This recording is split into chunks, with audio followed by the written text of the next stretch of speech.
Pues buenos días. Esta es la primera de una serie de charlas que vamos a dar sobre la herramienta de Vitis IDE. Es una herramienta de Xilinx que básicamente sirve como acelerador de hardware, en el sentido de que cogemos códigos escritos en C, C++, detectamos cuáles son los núcleos o las zonas, los cuellos de botella en la que ese software tiene problemas, y se trata en coger esos trozos de software y implementarlos en hardware, ¿no? Básicamente ese es el concepto muy general de lo que queremos hacer. Bueno, darlo todo en una charla es absolutamente imposible. Yo tengo preparadas como 4 o 5 charlas de aproximadamente una duración de 50 minutos, 1 hora, y aún así hay muchísimas cosas que no voy a dar. Voy a dar en estas charlas nuestras un poco lo más básico, lo más importante, de cómo relacionamos un poco, cómo convertimos esos códigos C en hardware. La serie de órdenes, directrices, paradigmas, estilos de diseño de código, estilos de escritura de código que sirven para implementar este hardware, ¿no? En concreto, en esta primera transparencia vamos a dar una introducción general para que sepamos de lo que estamos hablando, lo que es la tarjeta Alveo, ¿de acuerdo? Que es ¿cómo se llama? El hardware acelerador de Xilinx. Luego el Vitis, que es la herramienta que aúna. En realidad el Vitis no es solamente una herramienta para diseño exclusivamente de acelerador de hardware, ¿eh? Es una herramienta que aúna todos los flujos de diseño que tenía Xilinx, incluyendo el diseño de sistemas empotrados, el diseño de tarjetas aceleradoras utilizando IPs, diseño utilizando kernels, en fin, herramientas de análisis, un montón de cosas, ¿no? Los modelos de ejecución es, bueno, una vez que tenemos nosotros, tener en cuenta una cosa, como iré diciendo, esto es un programa que está pensado, o esto, lo que voy a hablar yo, es para gente que es experta programadora en C, C++, y lo que queremos es reconvertirlo de alguna manera a gente que sea capaz de, sin perder esa capacidad o esos conocimientos de escritura en C, sino que sepa adaptar sus programas para que funcionen, se puedan trasladar a hardware sin ningún problema. ¿De acuerdo? Entonces ahí se da una serie de modelos de ejecución, cómo deberían de estar escritos los programas, etcétera, etcétera. Información creo que bastante importante. Luego hablaremos kernels, metodología de desarrollo de kernels. Pues el kernel, os recuerdo que es las partes que queremos acelerar y que acabarán en hardware. Tipos de control de kernels, eso es cultura general, ¿eh? Todo esto es un poco de cultura general, para que a lo largo de esta charla y de la siguiente charla sepáis más o menos de qué estamos hablando. Paradigmas de programación, esto es un tema bastante importante en el sentido de que esto que voy a explicar aquí, paradigmas de programación de las FPGAs, tipos de datos de precisión arbitraria, eso es aplicable a todo diseño hardware, por lo menos a todo diseño hardware en FPGA. O sea que esta charla podría ser perfectamente una primera introducción, que Óscar, por ejemplo, diera en su asignatura de TOC. Bueno, ¿qué principios debería tener al diseñar un hardware en FPGA? Buscar el paralelismo, buscar el paradigma de productor-consumidor, el paradigma del flujo de datos, el paradigma de la segmentación, todos esos paradigmas, ¿no? Eso es un poco válido para cualquier diseño que hagamos en FPGA, ¿de acuerdo? Pero claro, que tenemos que tener conocimiento de ellos, cómo afectan luego cuando nosotros escribamos nuestros programas, según iremos viendo en otros temas, en otras charlas. Entonces, esa información tienes que saberla, porque es la forma de que el estilo de escritura del programa es tener en mente esos paradigmas es muy importante, igual que los tipos de datos de precisión arbitraria. Porque los que diseñamos normalmente hardware en FPGAs, eso lo utilizamos todos los días. Es decir, nuestros datos son datos ad hoc que nosotros elegimos. Si hemos estado haciendo ahora las redes neuronales con Félix, pues haces un estudio de cuál es el tipo de datos que te conviene utilizar, qué tipo, si voy a utilizar punto fijo, si voy a utilizar punto flotante, y dentro del punto fijo, cuál es la parte de entero, cuál es la parte, toda esa información. Ese es un estudio que se hace habitualmente en cualquier persona que diseñe en hardware. Bueno, aquí introducen estos tipos de datos de precisión arbitraria, que son tipos de datos ad hoc que proporciona la herramienta Vitis en el Xilinx para escribir en C, de tal manera de que tú no tienes que estar utilizando, ya veremos por qué, esto es muy importante, no tienes por qué estar utilizando los tipos de datos estándar, el char, el entero, la media palabra, todos estos tipos de datos que te proporciona C, pero que son tipos de datos que van bien para cuando un programa se ejecuta en un procesador, pero que van muy mal cuando esto se ejecuta directamente con un hardware a medida en el este. Bueno, esto sería más o menos la introducción. Me he tirado un poco, pero bueno, ahora iré más rápido. Bueno, al final el objetivo es que las máquinas, o sea, los programas que tenemos son muy lentos. Son mucho más lentos de lo que nos gustaría. ¿De acuerdo? Sobre todo, pues, procesado de vida, análisis, pero machine learning, toda la parte de inteligencia artificial, ya sabéis ahora que está en todas partes, pero eso es hardware, cientos de procesadores funcionando, quemando, ¿no? Bueno, pues aún así hay muchas partes de estos algoritmos que no es bueno que corran en procesadores, aunque tengas 200.000 procesadores. Hay partes que conviene acelerar, y esto se está utilizando muchísimo a fecha de hoy, FPGAs, en grandes centros de datos, en los WhatsApp, estos que dicen en el Genesis Patterson, muchísimo. Todo es hardware a medida que acelera las partes más pesadas, por así decirlo, de nuestros programas. Bueno, en nuestro caso la tarjeta Alveo, una tarjeta que propone Xilinx o que tiene Xilinx. Hay varios tipos de Alveo. Nosotros tenemos la U50 y la U280, que son los dos extremos, la más sofisticada, creo recordar, y la menos sofisticada, ¿no? Bueno, básicamente muy rápido. Hay una parte que es en el host, que sería el procesador principal, es en el que se ejecuta la aplicación, por así decirlo, propiamente dicho, y luego está la tarjeta Alveo. Ambos se comunican mediante un bus de tipo PCI, y en el que el control se hace, o el intercambio se hace mediante un ADM, acceso directo a memoria. Bueno, pues lo que consiste es partes de esta aplicación que corran en el host y partes de esta aplicación que corran en la Alveo, ¿de acuerdo? En el host, básicamente en el host se ejecuta el hardware más liviano, por así decirlo, y en el cambio en el host, en el Alveo, se ejecutan los hardwares en las partes del programa más pesados, en los que necesitan más aceleración. ¿De acuerdo? Bueno, dentro de la FPGA tenemos dos regiones, las que se llaman las estáticas. Las estáticas van a ser las interfaces de entrada y salida, y las otras, que son las dinámicas, que son las que nosotros vamos a programar en lo que se llaman los núcleos de la aplicación. Bueno, ¿el Vitis qué hace? El Vitis lo que hace es combinar todas las herramientas del flujo de diseño que tiene Xilinx. Lo que era el SDK, ¿de acuerdo? Desarrollo para sistemas empotrados. Y luego dentro del flujo de desarrollo para aceleración de aplicaciones hay dos flujos diferentes.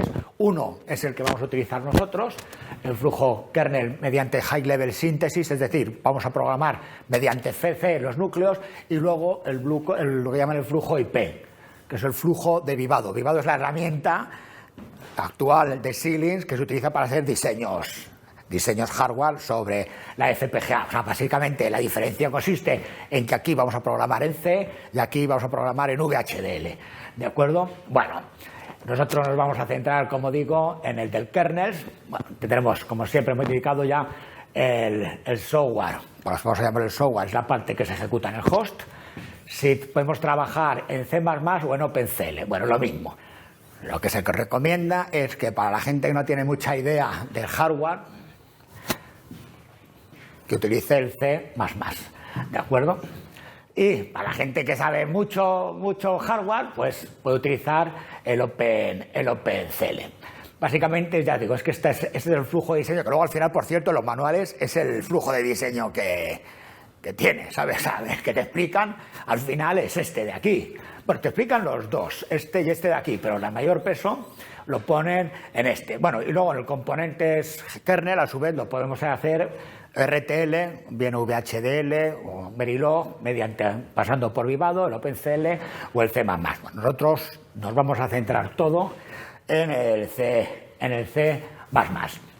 Los modelos de ejecución, esto lo hemos dicho varias veces, la parte software que se ejecuta en el host, en concreto tienen que ser en procesadores x86, y la parte hardware que se implementa sobre la FPGA, pero que escribimos en C. Y luego existe un conjunto de llamadas, el XRT, ¿de acuerdo?, que son las que se utilizan para gestionar el intercambio de información que aparece entre el host y el kernel. Un intercambio de información entre el host y el kernel pasa, en la mayoría de los casos, a través de una memoria global. Solamente hay una interacción directa entre el host y el kernel cuando mandas parámetros que necesita el kernel, que son escalares, en el caso del momento que sean memorias de arrays, ya tienen que ir a través de la memoria, y señales de control, como vamos a ver un poquito más adelante. ¿De acuerdo? Bueno, la memoria global, evidentemente, es accesible tanto por el host como por los kernels.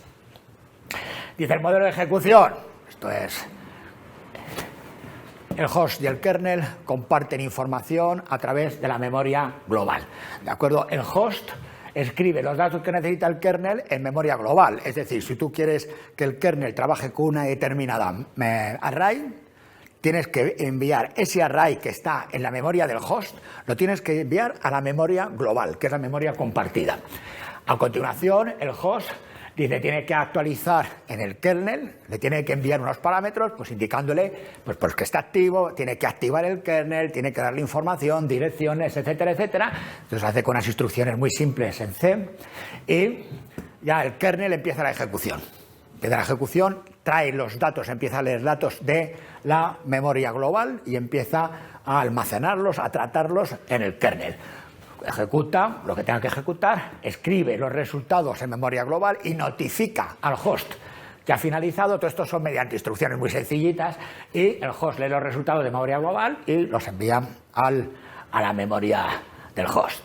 ¿De acuerdo? Pues muy importante, eso lo que es justamente el último tema que voy a tratar, la última transparencia, el último seminario que dé, que es el de el interfaz entre el kernel y la memoria global, porque es la madre del cordero. O sea, eso tiene que ser rápido y tiene que ser muy fluido para que te merezca la pena mandar información al kernel, porque si no, no merecería la pena. Bueno, dice metodología, importante, descomponer cualquier aplicación, la que sea, la top, tiene que estar descompuesta en 3 subfunciones claramente diferenciadas. Una, lo que llaman el load. Load es la lectura de los datos de la memoria global, que tiene que ser independiente de la función de cómputo, que es la que realiza los cálculos, que tiene que ser independiente de la de store. Esto ya veremos que tiene mucha importancia, porque es lo que nos permite que la lectura,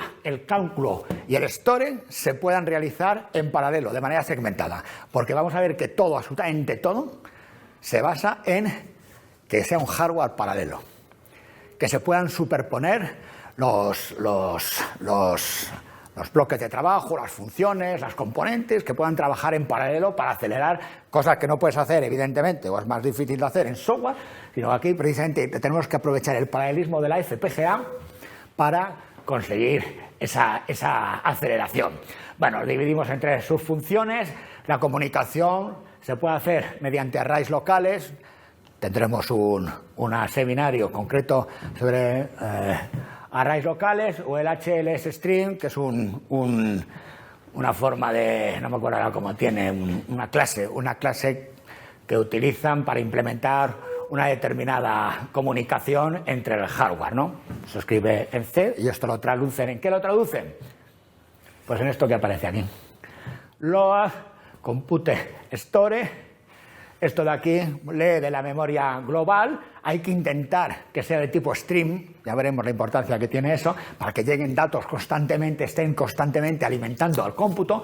Entre el LOAD y el cómputo se pueden generar, o bien porque lo decidimos nosotros, o bien porque implícitamente lo hace la herramienta de High Level Synthesis, ping-pong buffer, que lo veremos lo que es, o FIFOs, ¿de acuerdo? Esto se utiliza para desacoplar el trabajo, la funcionalidad del LOAD, desacoplarla del compute y desacoplarla del store, que al final va enviando también en paralelo información a la memoria global.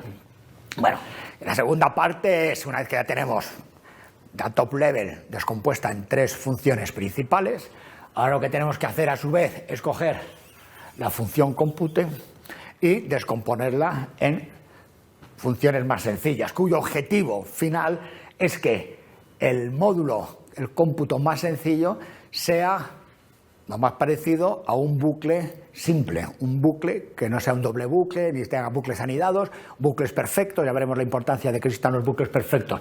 Esto sería lo ideal, de tal manera que, claro, dice, durante la descomposición tenemos que ir evaluando, es importantísimo, se me olvida decirlo, las herramientas de análisis, o sea, el BITIS, el 80% del BITIS es análisis.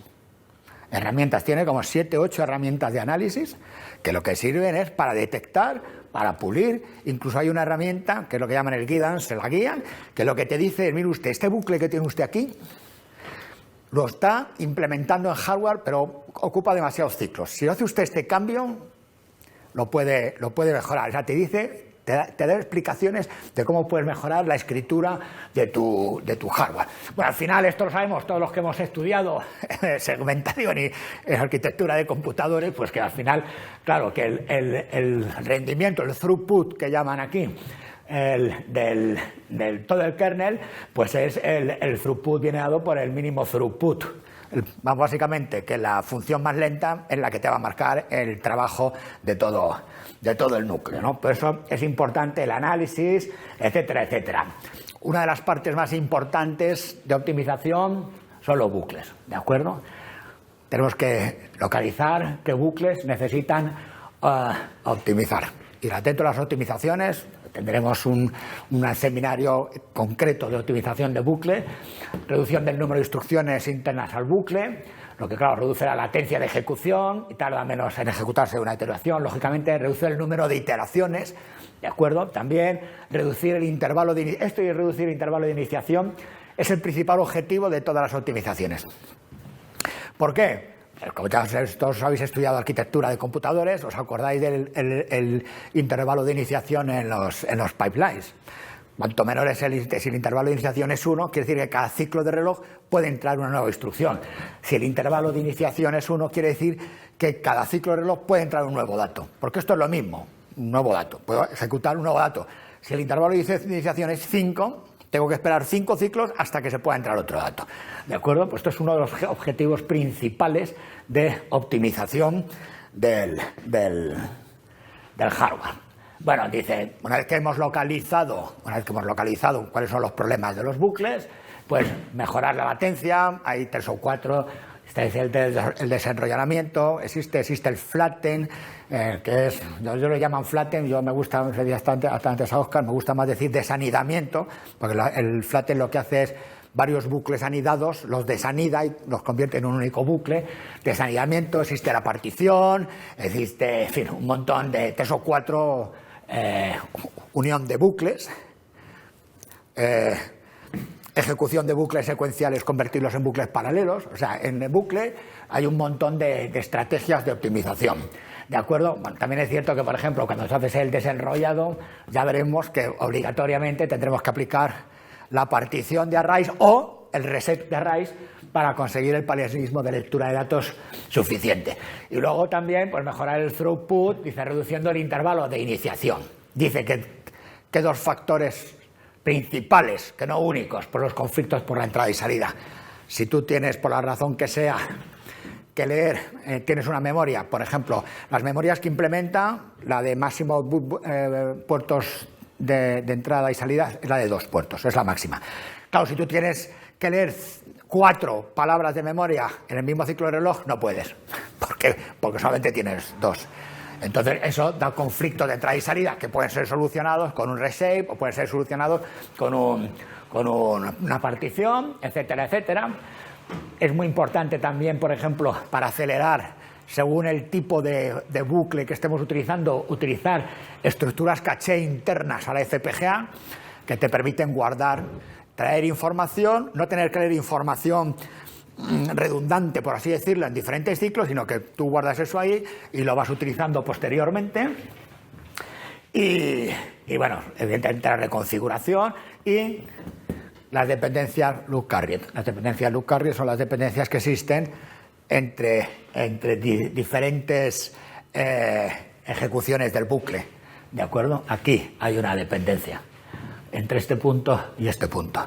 Aquí estamos escribiendo en el I y aquí estamos leyendo del I-1. Claro, aquí no tiene mayor importancia, pero si tú eso ves que ocurre en el ciclo 5, pues aquí en el ciclo 5 estás escribiendo y aquí estás del 4 leyendo, pero hasta que este no ha acabado, el otro depende del anterior. Bueno, ya veréis que esto es uno de los problemas que hay que evitar modificando, generalmente modificando el programa. Bueno, dice controlables por software, controlables por no controlables. Bueno, nosotros vamos a utilizar estos, los controlables por software, ¿de acuerdo? El kernel se controla desde el host. El host es el que te dice arranca, para, toma la información, dame la información. Es el que manda. Luego están los no controlables, ¿de acuerdo? En el que aquí dice se controla en el modo data driven. Data driven es que simplemente no hay host. Eso es lo que quiere decir. No tenemos un host. Simple y llanamente, por ejemplo, nuestras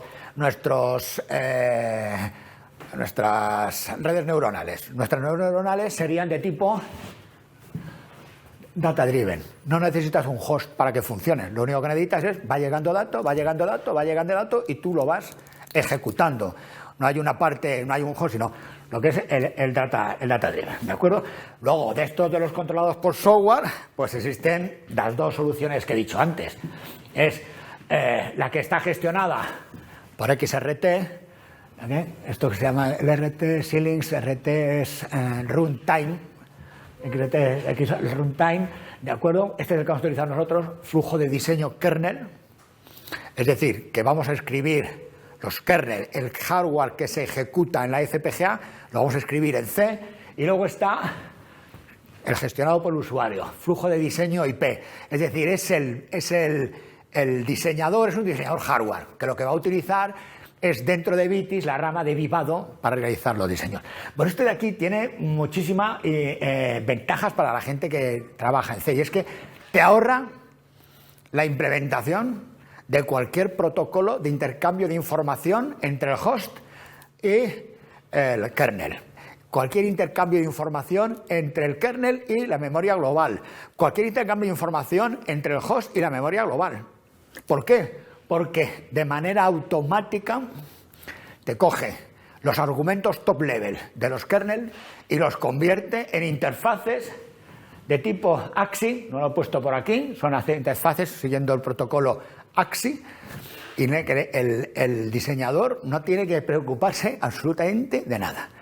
Dice, tú sabes que el argumento de la top, tú tienes que saber, evidentemente, AXI, tienes que saber, vamos a ver que hay 3 veces 3 modos de AXI, tenemos que ver cómo se accede a la memoria, en fin, una serie de cosas que hay que saber, ¿no? Pero que tú te despreocupas, mientras que aquí, en el gestionado por el protocolo, aquí utiliza solamente estos protocolos que se llaman el AP Control Chain y el AP Control HS, ¿de acuerdo? Mientras que el gestionado por el usuario lo que hace es, que es el propio diseñador hardware, el que se crea sus protocolos e implementa sus protocolos y hace lo que le da la gana, ¿de acuerdo? Utiliza RTL Vivado. Claro, es más complejo, ¿no? Más complejo. Esto es un poco como lo que existe con los procesadores. Esto es lo mismo. Digamos que el RTL, y además utilizan la misma terminología, el RTL sería lo equivalente al lenguaje ensamblador. Y la descripción en C sería lo correspondiente, porque así lo es, un lenguaje de alto nivel. De hecho, ellos le llaman la obtención del RTL, es decir, del Verilog o del VHDL, la transformación desde el lenguaje C a eso le llaman compilación. Y el linkado lo mismo, el linkado hace lo mismo. El concepto de linkado en el BITIS es que tú metes tu código objeto, que es lo que has creado ya para la FPGA, lo linkas con los puertos AXI que has definido en los argumentos. ¿De acuerdo? La terminología es la misma y el funcionamiento prácticamente es el mismo. Bueno, dice aquí, este es un detalle, yo lo pongo aquí porque, claro, throughput y performance parece que son cosas diferentes. Yo siempre había pensado que más o menos era lo mismo, pero bueno, aquí, por lo menos aquí, además te lo dice expresamente, en el contexto ese, throughput sí, throughput siempre es lo mismo. Throughput es el número de acciones que ejecutas por unidad de tiempo, eso de toda la vida, ¿de acuerdo? No tiene, dice, bueno, aquí dice el término ancho de banda, en ocasiones sirve para especificar, claro, el throughput, porque al final de cabo son operaciones por unidad de tiempo. Ahora, lo que dice el performance es mayor throughput con el menor consumo de energía. ¿Vosotros habías oído alguna vez esa definición así del performance? No. Yo tampoco, la primera vez en mi vida que... Será como una mezclada, ¿no? Sí, bueno, sí. Flops por vatio... Eso. Sí. Esos números de operaciones por vatio. Sí, pero que yo no lo había ido, que no lo había leído... Bueno, los tres paradigmas, que yo digo que esto es aplicable a cualquier diseñador de FPGA, bueno, y de hardware que no sea FPGA, ¿no? El diseño de procesadores son productor consumidor, el de que llama flujo de datos, data stream y segmentación. Y vamos a ver que es que están muy interrelacionados y en realidad el paradigma del productor consumidor es una segmentación que se realiza entre lo que él llama tareas, que tiene una ventaja y es que se comunican las tareas a través de cifos o pipos, que lo que hace es pues un desacoplo de funcionamiento y hace mayor flexibilidad en la comunicación de información. Y la segmentación es la segmentación de toda la vida. Añade registros entre circuitos combinacionales, lo que es la segmentación. Claro, ¿en qué se diferencian este y este? Bueno, en que la segmentación todos tienen que trabajar al mismo ciclo de reloj. Toma, mientras que aquí el productor puede producir cada 50 ciclos un dato y el consumidor a lo mejor lo consume cada 30. Desacoplas el funcionamiento de uno con otro. Nosotros es el paradigma del productor-consumidor, nosotros lo utilizamos muchísimo en nuestros diseños, cuando metemos la FIFO para desacoplar, pues claro, todo, desde cualquiera de las cosas, siempre, ¿verdad? Hace mucho tiempo ya que estableciste tú, de hecho, utilizar FIFOs para intercambio de comunicación, ¿no? Bueno, vemos que van a estar muy relacionados entre sí. A ver. Venga. Dice, bueno, creo que nos dice, voy a ser muy breve en esta de aquí, al final lo que me está diciendo es que tú no puedes coger lo que llama un software off the shelf, un C que te venden y llevarlo y cargarlo en la FPGA, que eso no funciona. No funciona, porque es que hay que necesita un proceso de transformación, básicamente, ¿de acuerdo? Desde aquí, claro, los programas P se escriben al final para que se ejecuten de manera secuencial, pues en una arquitectura von Neumann de toda la vida, ¿no? Entonces, claro, si quieres aumentar el rendimiento, de alguna forma el High Level Synthesis, que es la herramienta fundamental que vamos a utilizar, tienes que ser capaz de inferir paralelismos de ese código secuencial. Claro, la diferencia es que en hardware la ejecución es a velocidad hardware, y en software, que es más difícil extraer el paralelismo, mucho más difícil extraerlo, se corre a velocidad software. Hay muchas, esto es igual que el VHDL, hay un montón de cosas del C que no se pueden utilizar para acelerar hardware. Igual ocurre el VHDL. El VHDL es un lenguaje muy amplio, muy rico, muy tal, pero luego el subconjunto de instrucciones que puedes utilizar para la síntesis es un subconjunto muy pequeño. Por ejemplo, dice la recursión. Un hardware no puede llamarse a sí mismo. O sea, puede repetirse iterativo, pero no existe una forma de implementarlo eso en hardware, o por lo menos por ahora. La asignación dinámica de memoria, todo lo que sean llamadas al sistema operativo, todo eso no se puede utilizar en esto. Bueno, Paradigma del productor-consumidor. Básicamente consiste en que tienes un único productor de información que envía datos y un único consumidor que lee datos. ¿De acuerdo? De manera que la gracia del paradigma no es esta. La gracia del paradigma es que el consumidor no tiene que esperar a que estén todos los datos generados para ponerse a trabajar. ¿De acuerdo?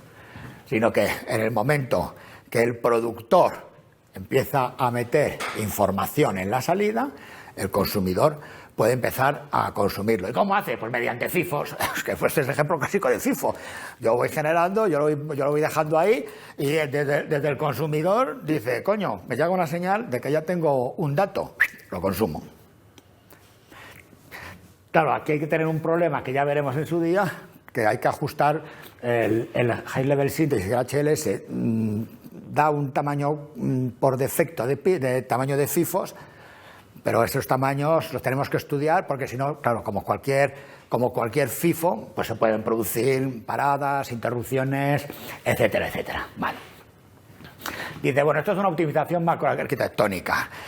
Macroarquitectónica se refiere a que trabaja lo que él llama tareas. Por ejemplo, tareas. Pues nosotros bueno, un ejemplo de los que nosotros que hemos utilizado, que es el cálculo de los pesos o la multiplicación de los pesos. Eso sería una tarea.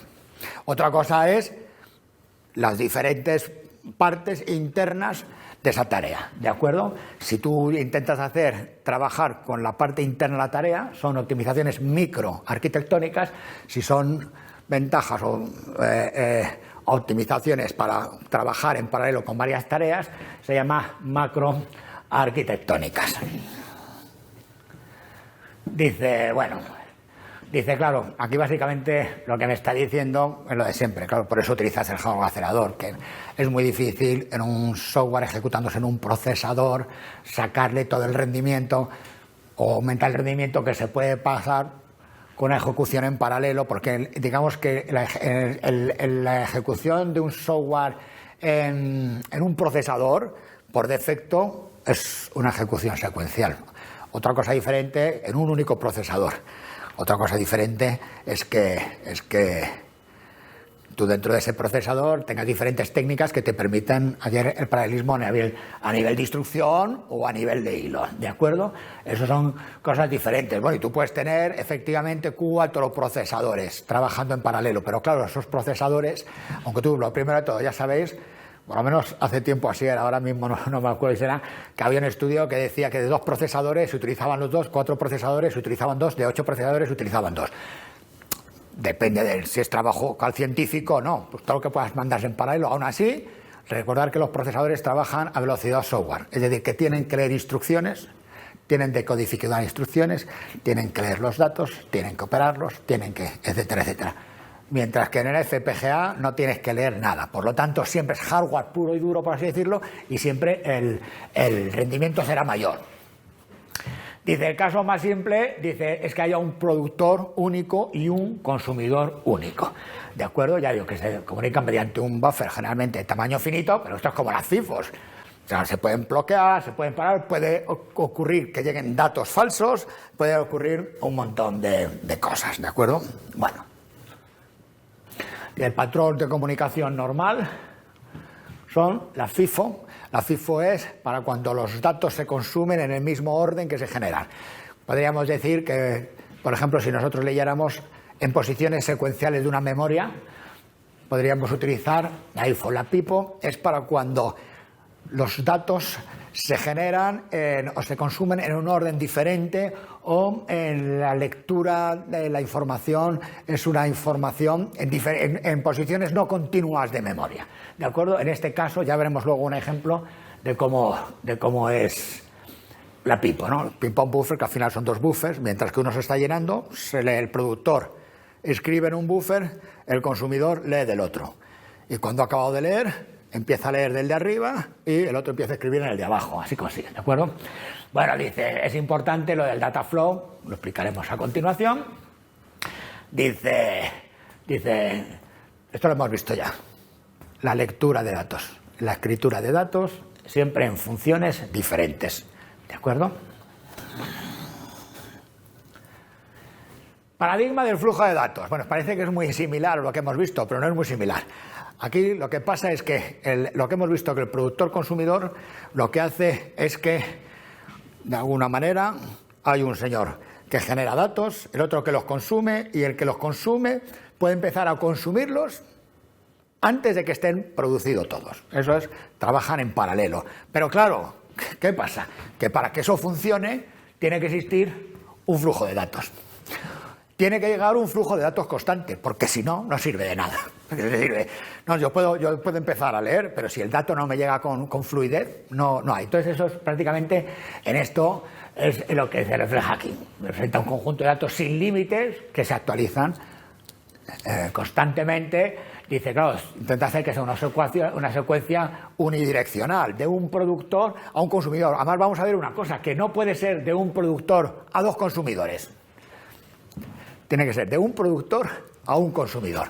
Si por alguna razón tú tienes que llevar un producto a dos consumidores, el productor tiene que tener dos salidas. Una alimenta a un consumidor y la otra. Bueno, ¿por qué? Bueno, porque esto es muy fácil de ver. Porque dos consumidores puede ser que trabajen a diferentes ciclos. Y cuando lee uno, a lo mejor el otro no ha leído todavía, porque no puede leer el dato para procesarlo. Entonces lo normal es que exista una cola, puede decirlo, un buffer para cada uno de ellos. Bueno, esto es lo mismo. Básicamente, esta información que da aquí, lo que nos dice, no voy a leerla, pero lo que dice es que utilizar estos paradigmas le facilita mucho al programador en C, que no está acostumbrado al manejo hardware, le facilita mucho la escritura de programas. ¿Por qué? Porque hace una abstracción absoluta del hardware que va por debajo y que lo va a implementar. Entonces él lo que tiene que saber, que dice, claro, se tiene que acostumbrar a pensar, que es una de las diferencias, dice, claro, el que escribe software, el que escribe un programa hardware está acostumbrado a pensar, él no se preocupa cómo se leen los datos de la memoria o cómo se escriben los datos en la memoria. Él hace un bucle for, o hace un while, o utiliza datos de un array, y le da igual. Pero claro, eso en software, vale, ahí es lo que hay. Pero en hardware no. En hardware es muy importante saber cómo se almacenan los datos y cómo se leen los datos. ¿Para qué? Para poder tener un flujo de información permanente. O sea, por ejemplo, si nosotros queremos multiplicar dos matrices, podríamos tener una matriz, como que llaman, en fila, almacenada por filas, y la otra también almacenada por filas. Pero a lo mejor es mejor tener una almacenada por filas y la otra por columnas. De tal manera que a lo mejor con un único índice puedes ir realizando el acceso a los datos. Puedes hacer más fluido. Bueno, nosotros de hecho trabajábamos así, porque lo que hacíamos, aunque los almacenábamos por filas, pero sí es cierto que teníamos un único contador. Y luego con una tabla de verdad generábamos la dirección que correspondía a la columna y la dirección que correspondía a la fila. Bueno, son cosas que conviene saber y que, claro, tiene que tener en mente el programador de C para sacarle mayor rendimiento. Bueno, lo mismo. FIFOs y PIPOs. Los FIFOs, accesos en orden. No voy a contar mucho más porque está dicho todo ya. ¿De acuerdo? Lo importante es que el consumidor puede empezar a consumir datos. Y la PIPO. La PIPO, accesos fuera de orden. Fijaros bien, es un doble buffer. ¿De acuerdo? Es un doble buffer. Que lo que hace es, mientras que el productor está llenando este buffer, el consumidor está leyendo de este buffer, que ya está lleno. En el momento que el consumidor ha vaciado este buffer, empieza a leer de este. Y este empieza a escribir a este. La ventaja que le da, dice, incrementa el throughput. Evidentemente, ya veremos, ahora vamos a ver un ejemplo de por qué se incrementa el throughput y hace una comunicación más flexible. Bueno. Un string de datos, esto lo hemos visto ya. Aquí nos pone un ejemplo, pero bueno, no nos dice mucho ese ejemplo. El data flow no entro en él porque el data flow es una de las cosas más importantes que vamos a ver. Y ahora aquí, bueno, ya dice, paradigma de la segmentación. Todos sabemos lo que es la segmentación, esto de aquí. Por cierto, todas las figuras bonitas están sacadas de Xilin, todas las figuras feas están hechas por mí. Esto sabéis lo que es la segmentación, vamos. Estos son tres procesos A, B, C, que se tienen que ejecutar un flujo de información, viene por aquí, bueno, y lo va tratando aquí, claro, en este caso es secuencial. ¿Qué quiero? Si yo quiero hacerlo paralelo, ¿qué hago? Lo segmento. Los segmentos, sabéis que la segmentación al final consiste en poner unos registros de segmentación y claro, si está segmentado, yo puedo empezar a ejecutar el A con una nueva instrucción, con un nuevo dato, mientras que esto está ejecutando, mejor dicho, aquí lo vamos a ver mejor, este A está con el tercer dato que llega, aquí B está con el segundo dato que llega y C está con el primer dato que ha llegado. Y hay un momento que si el pipeline está lleno, pues que estamos constantemente leyendo, computando y enviando información al siguiente. Bueno, aquí nos dice, claro, que aquí la latencia secuencial creo que da 20 a cada latencia, pues será 180. Aquí la latencia de 1 son 60. Pero claro, como no tienes que esperar, al final la latencia total son 100. Bueno, pues casi la mitad del otro. La segmentación la conocemos todos. ¿De acuerdo? Claro, decimos la segmentación intertarea es lo que hemos visto, el paradigma del productor-consumidor junto con el paradigma del stream de datos. La segmentación intra es la que se realiza dentro de cada tarea. Esta es una segmentación mucho más rígida. Esta es una segmentación que se hace a través de los FIFOs y de los PIPOs, que es una más flexible, que sirve para desacoplar tareas. Esta no, aquí, esto es la segmentación clásica. Tienes que meter un registro entre medias y van avanzando todas una detrás de la otra. Claro, lo que me dice, y esto es una de las partes más importantes, es que claro, que la segmentación intertarea está muy bien, pero la intratarea es muy importante porque es la que me va a permitir, vamos a ver ejemplos ahora, superponer la ejecución de una tarea con otras tareas y la tarea consigo misma. Y entonces esto va a conseguir reducir los tiempos de ejecución muchísimo y por lo tanto aumentar el rendimiento. Dice, claro, es una ejecución más, una optimización más estática, dice, claro, utiliza los mismos recursos, los mismos, bueno, ahora vamos a ver, dice, combinando los tres paradigmas. Lo más importante son las funciones y los bucles, sobre todo los bucles, ¿de acuerdo? Tenemos que saber que para la síntesis cada función se puede convertir en un componente hardware específico, ¿de acuerdo? Ese componente hardware se pueden realizar muchas instancias de él, ¿de acuerdo? Tantas como queramos, ¿de acuerdo? A tu vez, los componentes se subdescomponen, o sea, se componen en sus componentes más sencillos que implementan funciones básicas, ¿de acuerdo? Sumas, restas, multiplicaciones. Esto muchas veces es la propia herramienta de High Level Synthesis la que detecta un tipo de estructura en lenguaje de alto nivel y la convierte a hardware que sea necesario. Dice, una función puede llamar a otra función, obviamente, pero que no puede llamarse a sí misma. Por lo tanto, no soportan la recursión. Dice, las funciones sencillas, que no se llaman mucho, pueden ser inline. ¿Sabes lo que es el inline de las funciones? Inline es cuando tú tienes una función, ¿de acuerdo? Y una función principal. Y esa función principal llama a una suma. Función suma. Y vuelve. Y al cabo de un rato dice función suma. Y vuelve. El inline lo que quiere decir es que elimina jerarquía. Es que en lugar de llamar a esa función el inline, lo que hace es que coge ese código y lo mezcla con el código principal. De tal manera que se pueden realizar mejores optimizaciones en hardware, ¿de acuerdo? Porque compartimos recursos y es más fácil o puedes encontrar optimizaciones que de otra forma no podrías. Claro, cuidado con esto. El inline lo hace de manera automática el High Level Synthesis, pero tienen que decir el inline hay que tratarlo con cuidado porque si es una función que se llama muchas veces, ya se te puede convertir el código principal en un infierno, sobre todo para la hora de la compilación, de aplicar el High Level Synthesis. O si es una función a su vez muy compleja, aunque se llamen pocas veces, puede hacer a su vez el hardware muy difícil de compilar, es decir, de sintetizar, etcétera, etcétera, ¿no? O sea que esto hay que tener cuidado con el inline, que ya veremos que existen pragmas. Pragmas son directivas que se dan en el C para orientar al compilador de High Level Synthesis lo que debe, cómo debe ser el hardware que implemente esto. Ya bueno, dice los bucles son las construcciones más importantes del programa, se itera varias veces, esto se puede aprovechar, ya veremos, para aprovechar mayor paralelismo con el desenrollado, por ejemplo, y existen transformaciones, la segmentación, el desenrollado, ya las hemos visto, el desanidamiento, la unión, los bucles secuenciales, convertirlos en paralelos, etcétera, etcétera.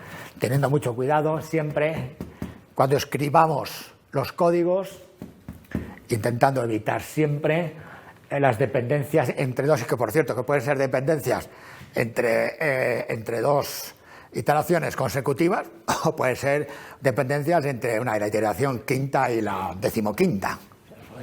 Depende, ¿de acuerdo? Deberían de reestructurarse. Algún ejemplo veremos también. Bueno, vamos a pasar a ver un ejemplo, que casi con esto no sé cómo vamos de tiempo.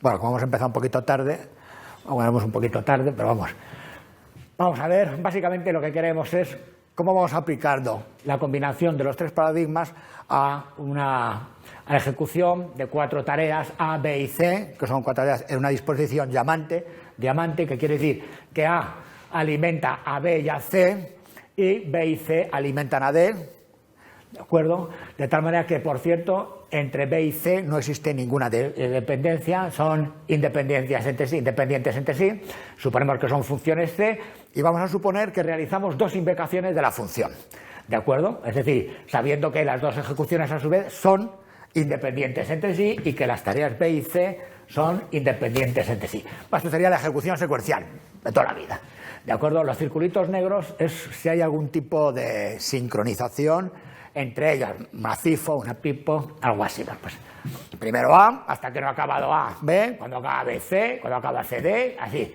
Esta sería lo que está un poquito más oscuro, más vivos los colores, sería la primera ejecución.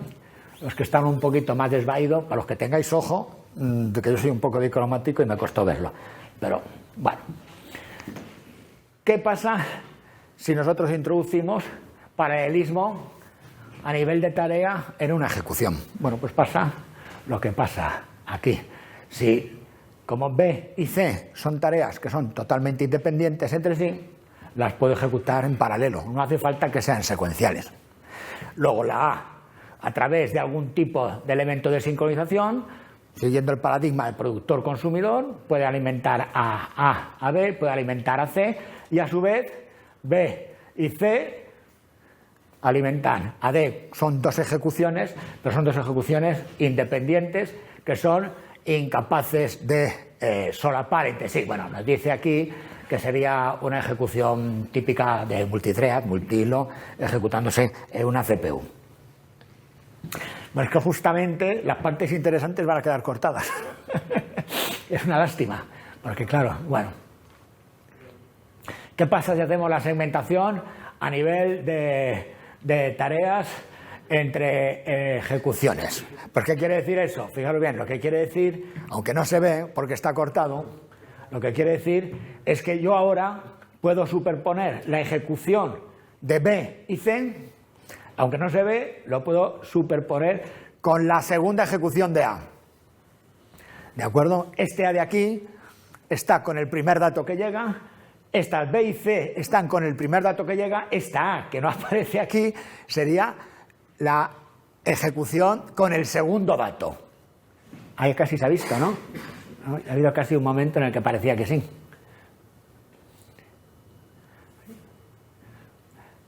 Pero es que ahora no veo si es la misma transparencia o es otra. Yo creo que es otra. Bueno, déjalo como estaba, porque yo creo que con suerte lo podemos ir viendo sin... Ahora lo guardaré, o a lo mejor si lo dejamos así, en modo así. Bueno, aquí se ve, pero no. Bueno, aquí lo veis, en cualquier caso, ¿veis? Aquí tenemos la primera... Esta es la primera ejecución con el primer dato. Esta es la segunda ejecución, como hemos metido la combinación, la segmentación a nivel de tareas, ¿de acuerdo? Pues entonces puedo ir ejecutándolas en paralelo. A ver ahora aquí. A ver.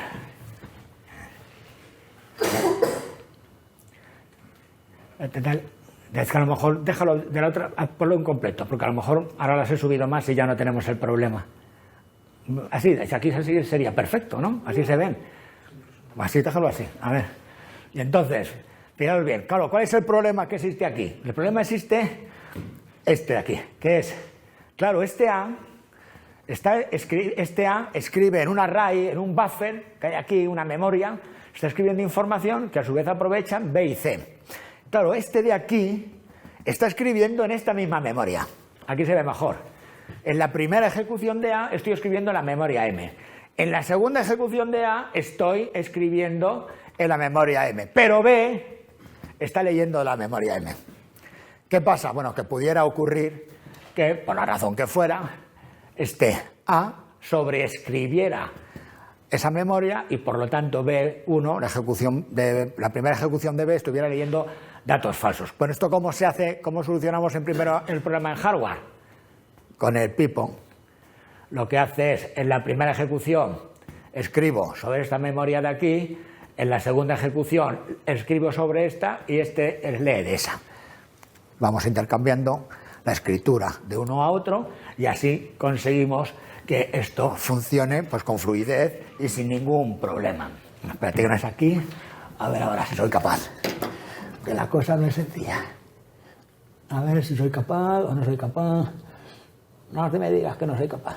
Oscar, no soy capaz. ¿Eh? Vale. Esto es lo que hemos visto hasta el momento. ¿De acuerdo?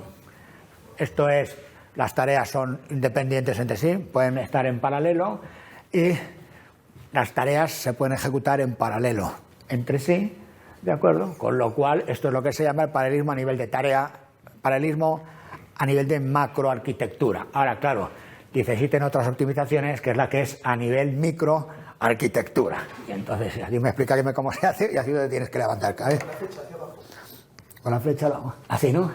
Vale. Dice, vaya, me he pasado. A ver, así. Bueno, ahora lo que queremos hacer es, son segmentar el interior de las tareas.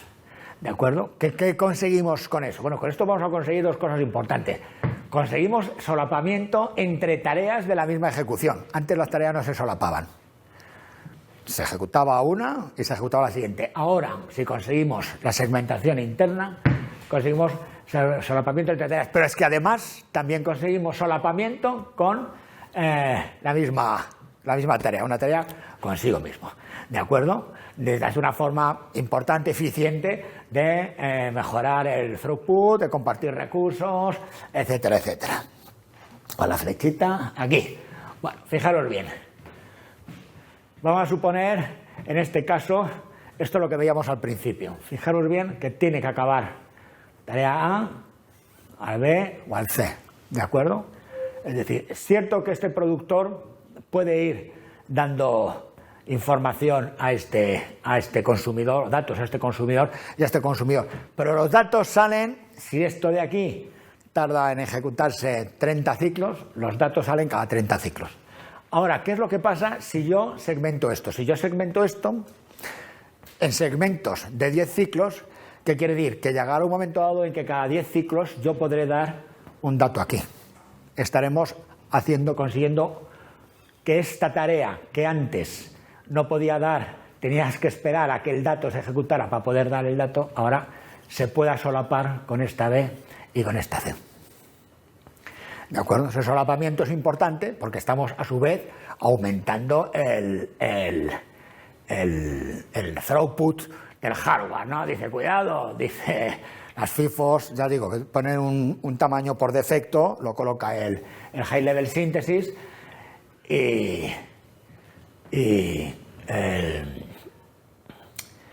pero ese tamaño nosotros lo podemos modificar en función de las condiciones del hardware, etcétera. Bueno, ¿qué pasa? Pues no solamente eso, también hemos visto que aquí la A y de aquí la A no se solapan, pero vemos aquí que aquí está y esta sí se pueden solapar. O sea, no tenemos que esperar a que acabe la A para empezar a ejecutar la otra. ¿Por qué? Porque está segmentada el interior. Por lo tanto, en cuanto esta ha empezado a consumir un dato, empieza a ejecutarlo por aquí y en cuanto este puede, lee otro dato, que sería este de aquí. No tienes que esperar a la ejecución secuencial de todo, sino que puedes superponer. Pero evidentemente todo lo que estamos hablando entre la A, la B y la C, pues utilizando, fijaros bien, aquí no nos pone este modo de sincronización, lo ha eliminado, ya no pone la bolita, se supone que es algún tipo FIFO, algo así, que te permite, y evidentemente, de alguna forma, si nosotros segmentamos estos y segmentamos este, o por lo menos si segmentamos estos dos, esta de aquí podría venirse más a la izquierda, con lo cual conseguiríamos reducir o aumentar, mejor dicho, el throughput mucho más. Bueno, y yo no sé si acabar aquí, que hace una hora, quedan pocas transparencias, pero yo creo que si queréis lo dejo aquí o cómo ve. Acabamos los tipos de datos, voy a ser muy concreto porque no voy a entrar en mucho detalle, porque esto, de hecho ya lo he dicho. Vamos a ver, una de las ventajas, uno de los problemas que tiene, digamos, hoy un ejemplo por aquí, que tiene, bueno, primero esto es que el tipo de datos determina el tamaño de los operadores, ¿de acuerdo? Y el tamaño de los operadores afecta sobre la precisión, el área, el rendimiento y el consumo de tu hardware. No aparece ahí consumo, pero también debería de aparecer el consumo, a no ser que este rendimiento sea el throughput por consumo, etcétera, etcétera. Claro, ¿qué pasa cuando tú tienes un C? El C tiene los tipos que tiene estándares. Tú imagínate, creo que aquí he metido un ejemplo. Claro, vamos a ver. No es aquí, aquí. Aquí tampoco, bueno, no, aquí no voy a hacer. ¿Qué pasa si tú tienes que multiplicar dos números que solo necesitas 12 bits? 12 bits y el resultado tienen que ser 24, ¿no? 12 bits multiplicados, 24. Claro, si tú utilizas los números estándar que tiene el C, ¿qué pasa? Hombre, el tamaño estándar que más aproxima es el de 16. Luego ya tu multiplicador no tendrá 12 bits, será un multiplicador de 16, que tiene que dar lugar a un bus de 36, aunque tú de esos 36 solamente utilices 24. Bueno, ¿y qué importancia tiene eso? Bueno, es que no es lo mismo un multiplicador de 16 que un multiplicador de 32 que un multiplicador de 12, porque eso es hardware. Eso es hardware, que se mete hardware desaprovechado, porque es que es hardware desaprovechado, hardware que consume cuando estás realizando ejecuciones, etcétera, etcétera. Entonces, los estándares de C están muy bien porque funcionan al final el C da igual, porque al final ¿qué se vuelca? Un número, se vuelca sobre un registro de 32 o sobre un registro de 64.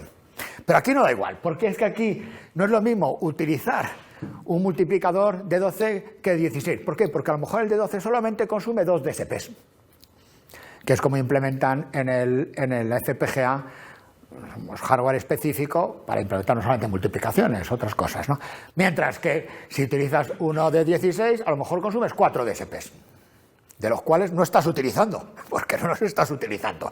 Es decir, utilizar los tipos de datos estándar no es inteligente cuando estás trabajando en una FPGA. Entonces, ¿qué es lo que pasa? Bueno, lo que pasa es que Xilinx ha dotado al código C de unos tipos que llaman los tipos de precisión arbitraria, ¿de acuerdo? Hay dos tipos de precisión arbitraria, los enteros, ¿de acuerdo? De precisión arbitraria, pues no son nada más que números que pueden estar entre 1 y 1024 valores, ¿de acuerdo? Que pueden ser con signo, sin signo, bueno, y aquí más o menos lo que te dice, no voy a entrar en ello, pues cuáles son las cabeceras que hay que incluir y cómo se definirían, etcétera, etcétera. Y luego también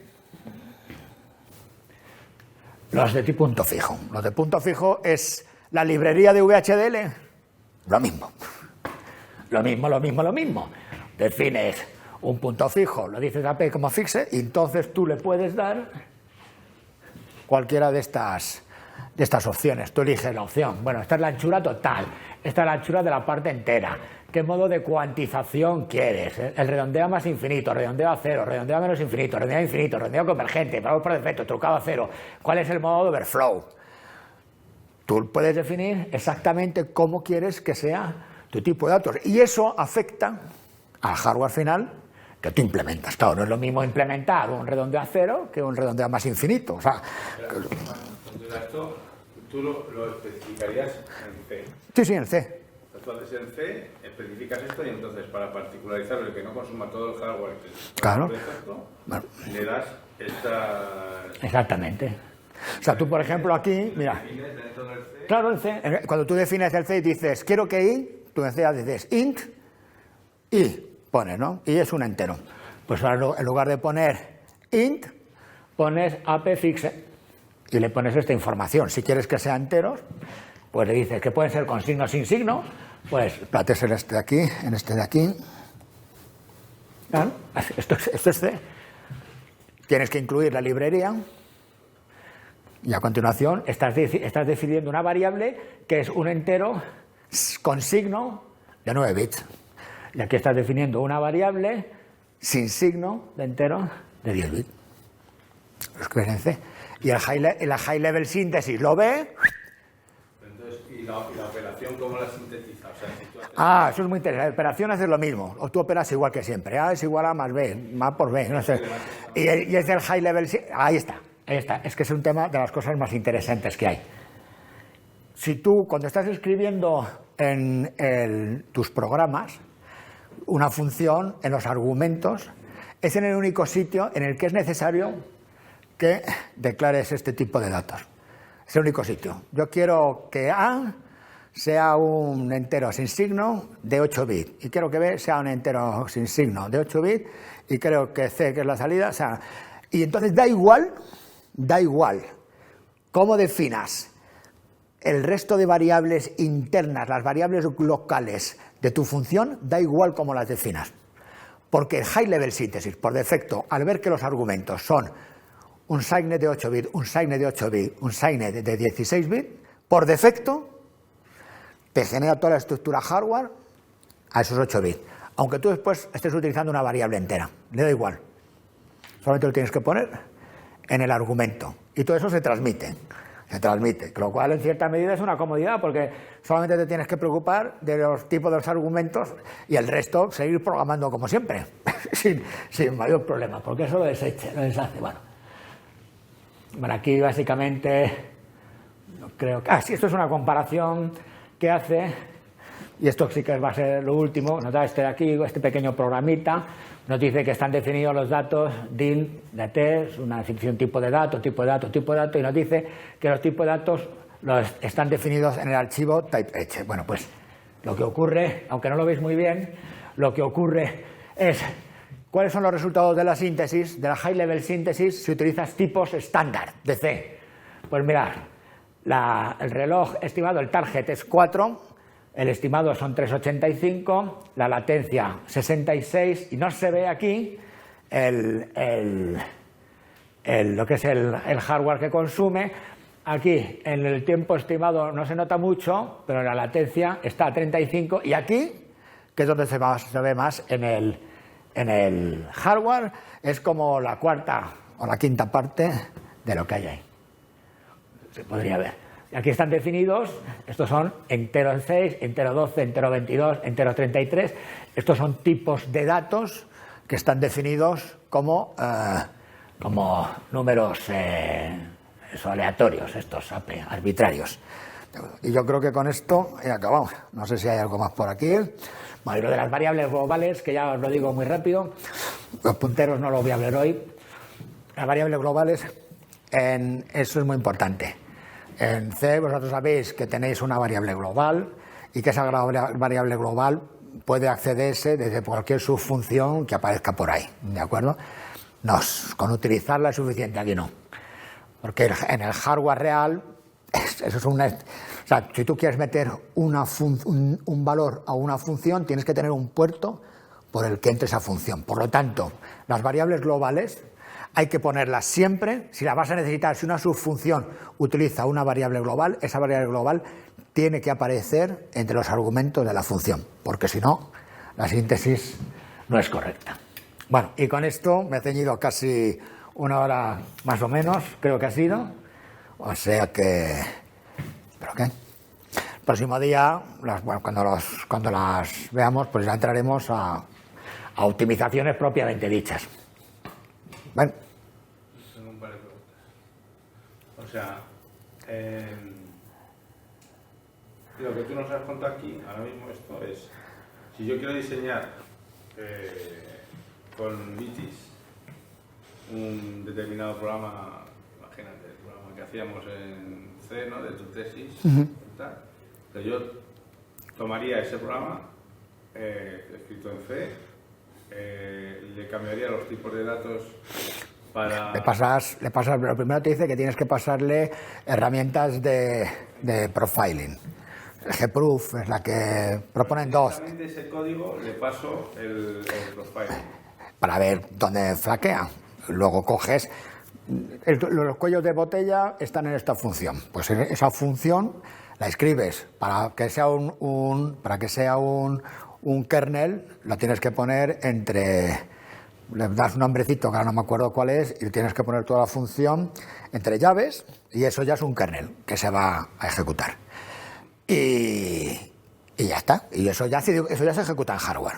Y ese kernel, yo tengo que poner esas tres partes que tú has dicho de load, compute... Eso vamos a ver, tú podrías... Eso, no, eso lo tienes que... Vamos a ver.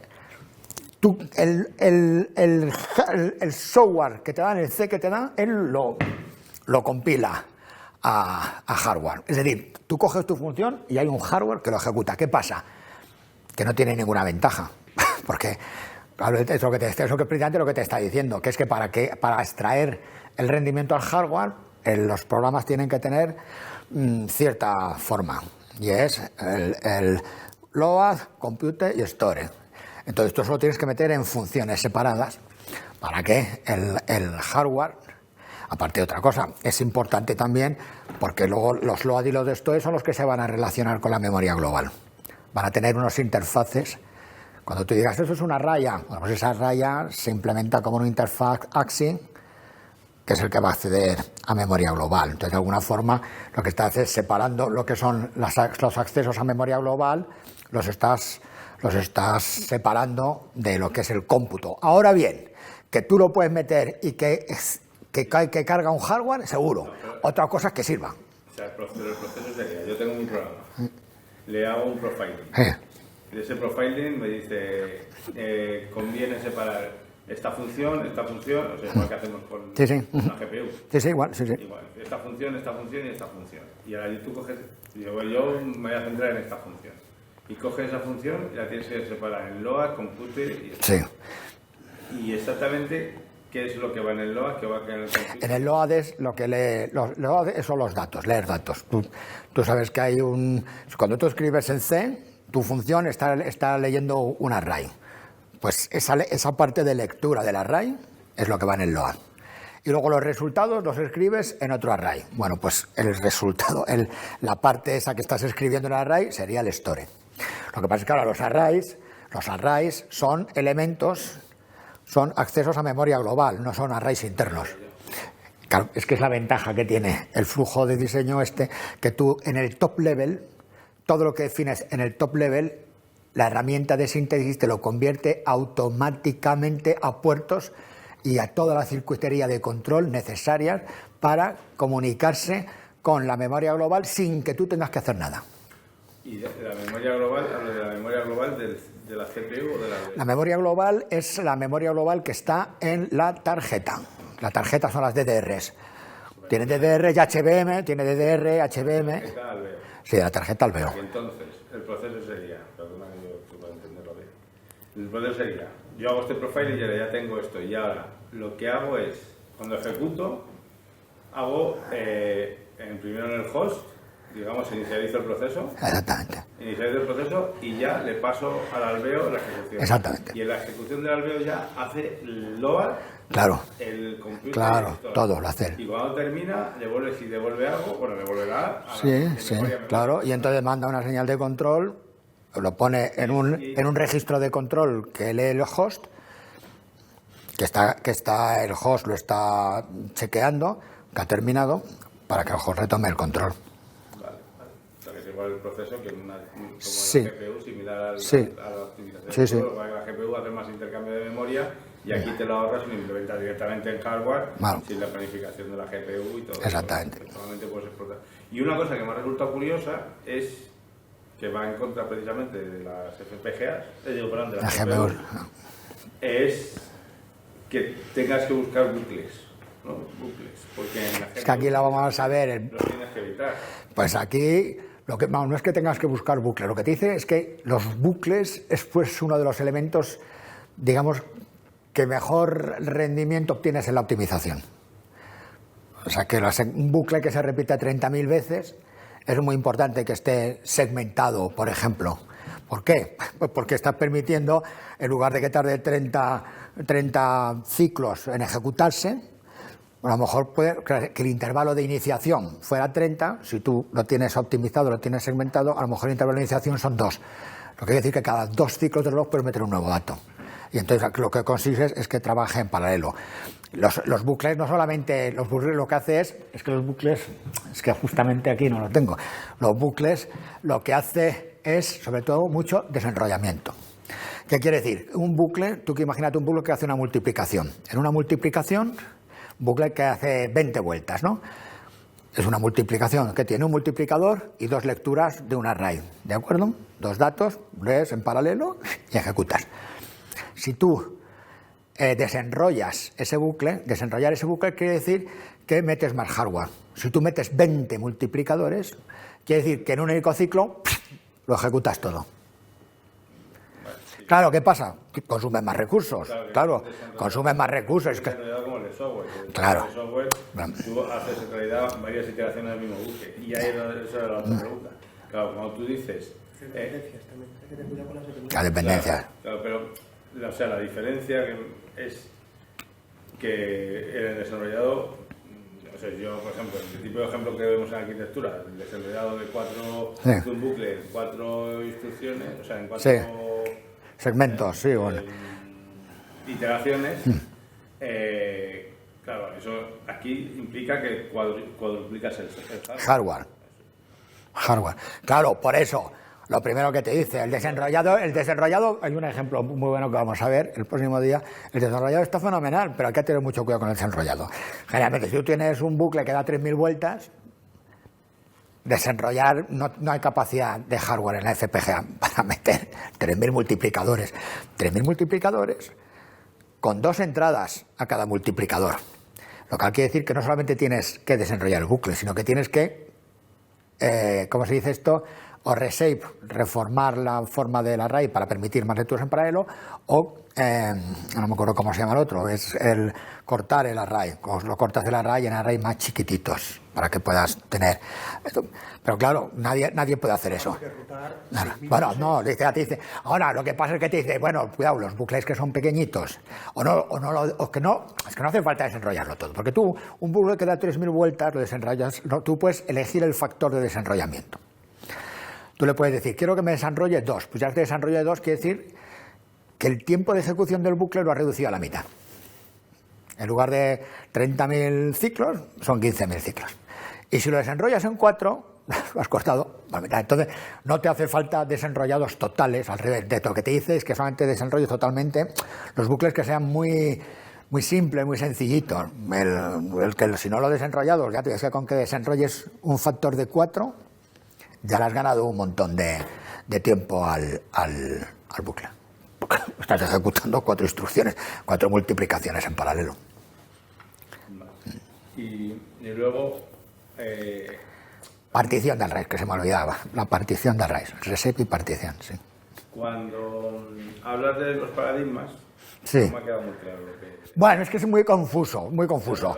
En realidad, fíjate, lo que te dice es, fíjate lo que te voy a decir, es que el primer paradigma, que es el que llama el de productor-consumidor, al final te dice, bueno, es que es la segmentación, es que el primer paradigma en realidad es una segmentación, lo que pasa es que la comunicación se hace a través de FIFOs o de pipos, pero al final es una segmentación, a nivel tareas.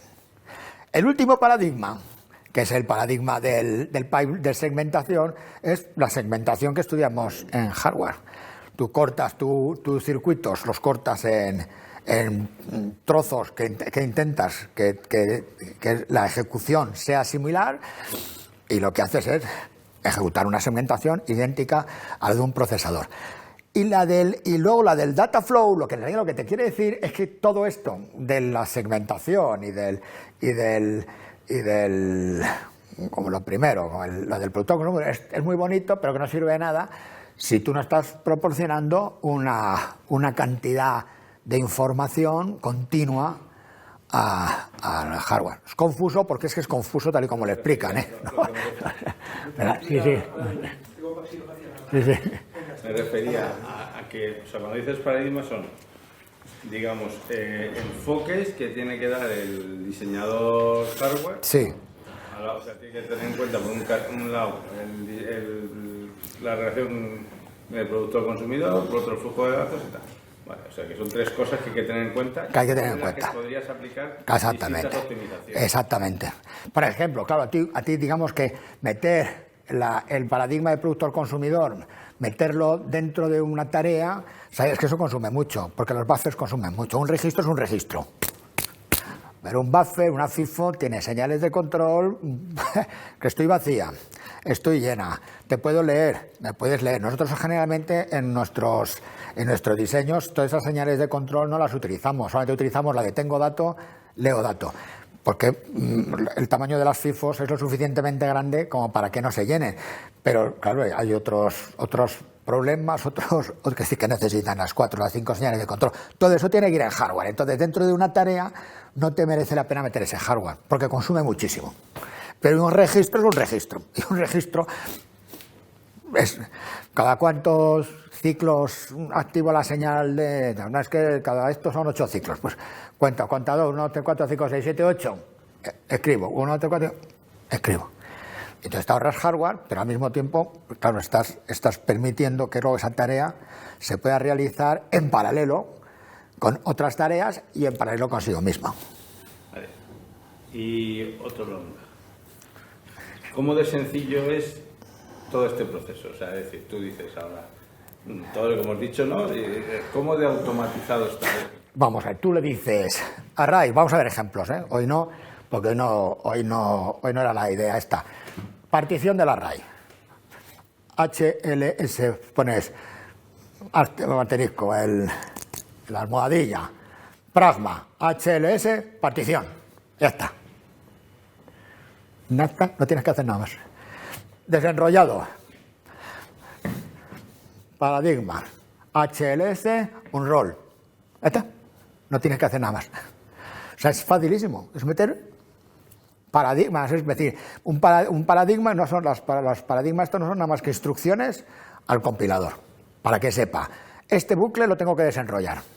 Hay muchos bucles, lo veremos, se desenrollan por defecto, pero hay uno que por la razón que sea tú no quieres que se desenrolle. Almohadilla, paradigma, HLS, un rollen off, ya no se desenrolla. Son paradigmas, son instrucciones igual que las directivas de cuando escribes en ensamblador o las directivas que se meten en el C, son instrucciones de compilación hardware. O sea, conceptualmente es muy sencillo. Claro, y entonces ahí otra pregunta. Lo que pasa es que, claro, estamos hablando, es que hay muchos paradigmas que son opuestos entre sí. Tú tienes que ver cuando te merece la pena hacer un desanidamiento o no. Por ejemplo, cuando tú haces una segmentación, un pipeline, por defecto te hace el desanidamiento. Tú tienes bucle for, y ahí metes tú un paradigma de pipeline y por defecto el high level synthesis te desanida los bucles, te lo convierte en un único bucle. A lo mejor a ti no te conviene que se desanide en un único bucle.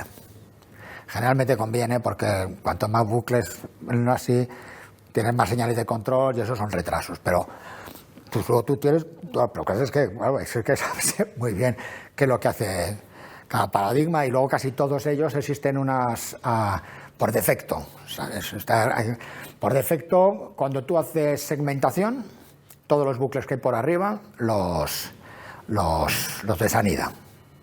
Suponiendo que lo tengas arriba.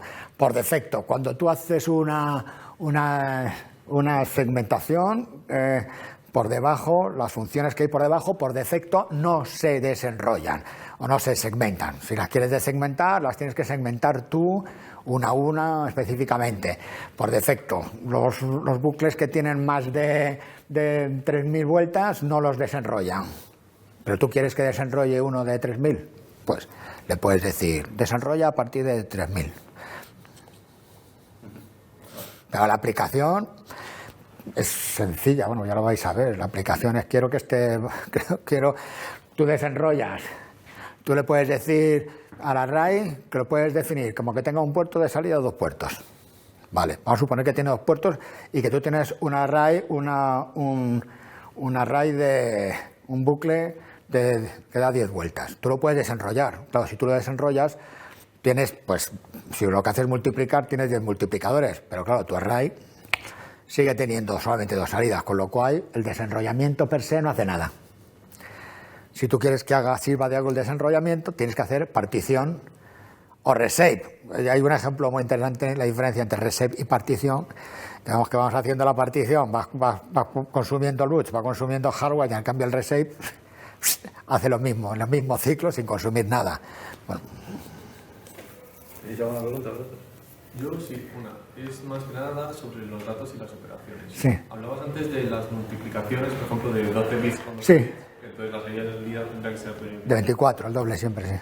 Pero si se hace un truncamiento, por ejemplo, en esos 12 bits, porque queremos que la salida utilizar en todo el sistema solo 12 bits, ¿ese truncamiento es solo en la salida del multiplicador, por ejemplo, o también dentro del multiplicador?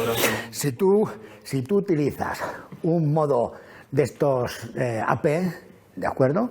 Y tú le dices que las entradas son de 12, para multiplicar 2 números de 12 bits, tienes que utilizar un multiplicador de 12 bits. ¿Cuál es la diferencia? Que si yo tengo solamente necesito 12 bits y tú utilizas un tipo estándar de C, en lugar de 12 utilizas 16. Estás utilizando bit de más.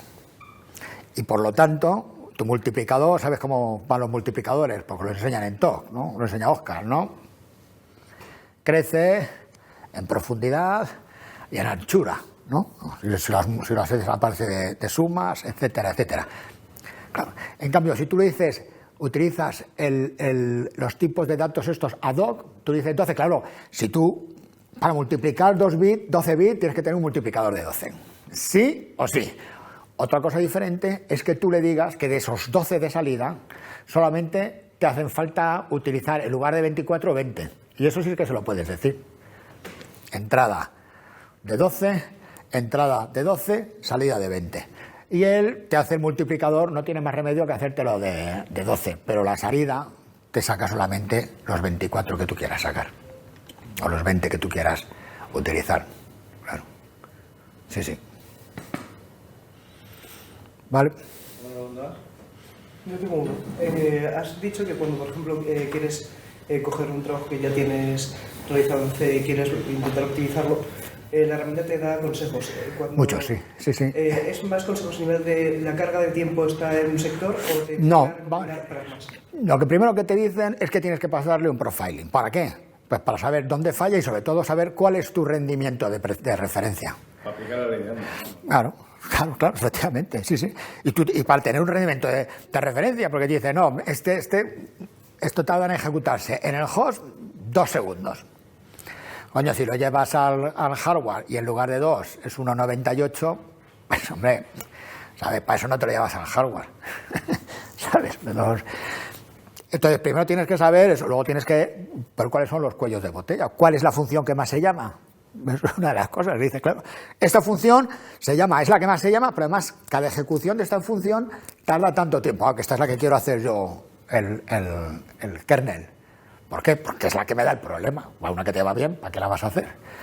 Y esa es la que llevas al kernel. Que la ventaja del flujo del kernel es que tú en la top, en tu función que va a hacer el kernel, todo lo que aparece en el top, eso, el High Level Synthesis, lo va a convertir en interfaces, en puertos que se comunican directamente con la memoria, con su protocolo AXI, que es un protocolo estándar.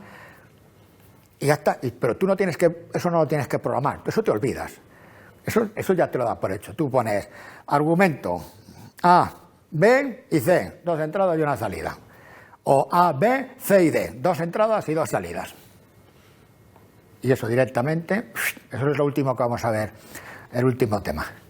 Y eso directamente te lo convierte en puertos, con sus protocolos, su comunicación, que es yo creo que es de las cosas más ventajosas, porque eso que te pasa. Yo sí que me he pegado con protocolos y con eso, y la cosa es jodida, sí, no es sencilla, sí. ¿Más? Me acaba de surgir otra. Y es si el profiling soporta hacer un análisis de un programa múltiple. Bueno, el programa que se utiliza para el profiling es el gproof, que yo creo que es un programa estándar en C para hacer profiling de Cs. Entonces supongo yo que si lo soporta, si también lo soporta el gproof, sí. Yo no lo sé porque no lo he utilizado nunca. De hecho ahora lo estoy empezando a ver ahora, pero ¿sabes lo que pasa? Hacer profiling, claro que eso es otra cosa, que está en hardware. Te hace el profiling y yo lo ejecutas y ves el profiling, la información que da el gproof, y si te dice esta función la llama 2 veces, tiempo consumido 0. Pues debe ser una función que es un ejemplo de los que da Siemens. Debe ser tan poco insustancial o tan insustancial que no le da tiempo a contar el tiempo. Sabes tú que eso está, no sé si toman cada no sé cuántos milisegundos, creo que es cuando cazan la información, ¿no? No es una información continua, pues se conoce que cuando va a cazar ya no hay nada cazado, pues está todo ejecutado. Vamos, es el gproof estándar. Luego, eso sí, lo que es la herramienta de Vitis, que es lo más importante, no lo cuento aquí porque eso todavía estoy peleándome con ello, y eso ya es más para tener, eso tiene que ser de laboratorio. Está como, aparte del guía, la guía es lo que te dice es, hemos evaluado este bucle. Este bucle, tal y como lo tienes construido, da un intervalo de iniciación de 5, lo que quiere decir que cada 5 ciclos puedes meter un nuevo dato. Pero, si metes esta modificación que te propongo aquí, si haces un allanamiento, haces un no sé qué, si haces un no sé cuánto, lo reduces a 2. También te dice que no todos los consejos que te dan al final funcionan, pero bueno, te da el consejo. Eso es el guía. Pero es que aparte de eso hay 7 herramientas de análisis, 6 o 7 herramientas de análisis, que cada una sirve para lo suyo. O sea que al final lo importante de este Vitis no es tanto la dificultad en convertir un software C en hardware, que eso ya vais a ver, que son directivas, lo jodido, es saber utilizar todas las herramientas de diseño, de análisis, para detectar dónde están los puntos flacos, dónde llamas. Lo que te dice es que esto es casi, no te voy a decir una prueba y error, pero que lo normal es que tengas que hacer depuraciones y depuraciones hasta conseguir alcanzar los objetivos de throughput que tú quieres. Te da un montón de herramientas. Te permite, tú le metes en un archivo que se llama el .xclbin, que es un archivo creo que sería el correspondiente al archivo del linkado que veíamos en el ensamblador. Ahí te permite meter directivas. En este caso no se escriben sobre el programa, se escriben sobre ahí, pero que te está diciendo, meta usted contadores de esto, hardware de monitorización de consumo, monitorización de llamada no sé cuánto, monitorización de acceso a memoria, monitorización, tú le puedes de lo que te dé, no de lo que te dé la gana, no, de 4 o 5 cosas. Puedes ver, o sea, que aquí al final, digamos que lo bueno de esta herramienta es toda la capacidad de análisis y de profiling que tiene. Joder, esto sería perfecto pues, para tener un programa de verdad. ¿Sabes? Un programa de verdad. Nosotros estamos haciendo una multiplicación no es una multiplicación, hacemos 4 o 5 cosas más y tal, pero bueno, en definitiva no son matrices muy grandes, no son tal. Para tener vamos a utilizar una, ¿cómo se dice esto? Joder, no me sale ahora. Una red neuronal que tenga 500.000 parámetros. Y vamos a entrenarla ahí, eso sí, ¿por qué? Porque carga de trabajo, serio, de verdad, con un objetivo. Y claro, ahí sí, porque ahí ya sí que tienes donde trabajar. Pero claro, ahí es donde iba yo. O sea, esto tiene, que era la última pregunta que iba a hacer. Claro, tiene el inconveniente de que la mayoría del software de Machine Learning está implementado en Python, ¿no? Ya, sí. Y existe un lenguaje que traduce el bit y Sí. se llama Python. Sí, él ha utilizado, Jorge lo ha utilizado alguna vez. O algo así se llama, ¿no? Sí, sé que Jorge lo ha utilizado alguna vez, sí. Pero claro, primero tendrías que traducir el código a C y de C a... Sí. ¿Y no existen librerías en C de Machine Learning? Lo que he visto, por ejemplo, en implementaciones de gente, a pelo que se hace para árboles y todo eso hay. Luego hay otra que es un convertidor de Python a C, pero no sé qué tal funciona. Importando una librería de Machine Learning, ¿qué tal te va a traducir el código? Si traduce de uno, luego traduce el high level synthesis. El problema es luego también es que es lo que nos ocurría a nosotros cuando empezamos con Indra, que nos decían de utilizar el Simulink, que era cogía descripciones, yo creo que eran en C, y te lo convertía. El problema que el VHDL que te daba era infumable. O sea, si tú querías modificar algo del VHDL no sabías lo que estaba escribiendo. Bueno, es una opción, no cabías. pero sí que existe traductor de MATLAB a C. Y de MATLAB a Python ahora también, al revés de Python a MATLAB. La pregunta es la de siempre, que yo esto no lo tengo muy claro. Vosotros que sois más jóvenes y estáis más metidos en esto. En realidad en el Python, un tío que trabaja en Python, o sea, el Python está bien para cositas, pero luego yo quiero hacer las redes neuronales de Google. Como decía Oscar esta mañana, no es que tienen 3 millones o 4 millones de parámetros. ¿Eso trabaja en Python? O sea, ¿Python es útil para esos tamaños de redes neuronales? Sí, o sea, Alberto lo está utilizando ahora con millones de datos. Sí, entonces sí, claro. Lo que pasa es que es cierto que tiene... ¿Pero millones de datos de entrada? ¿O que el Python tiene millones de parámetros? No, lo mismo, porque luego cuando haces el entrenamiento... Dime. Sí, es que en Python lo que haces es que no usas, o sea, hace algo parecido a lo que se está haciendo aquí. O sea, normalmente con usas listas en Python, usas NumPy. NumPy es una transformación al hardware para usar, para paralelizar. Entonces, hace algo parecido. Estaría bien ver hacer una comparación entre cómo te paraliza NumPy versus cómo te paraliza Pues mira, sí podría ser. Sí que hace paralización, porque si no es imposible. O sea, una lista normal de Python no podrías hacer esto. Pero lo paraleliza para ejecutarse ¿sobre qué? Sobre un procesador. No, claro, con muchos millones de veces más rápido. No sé si está... Manuel quería decir algo.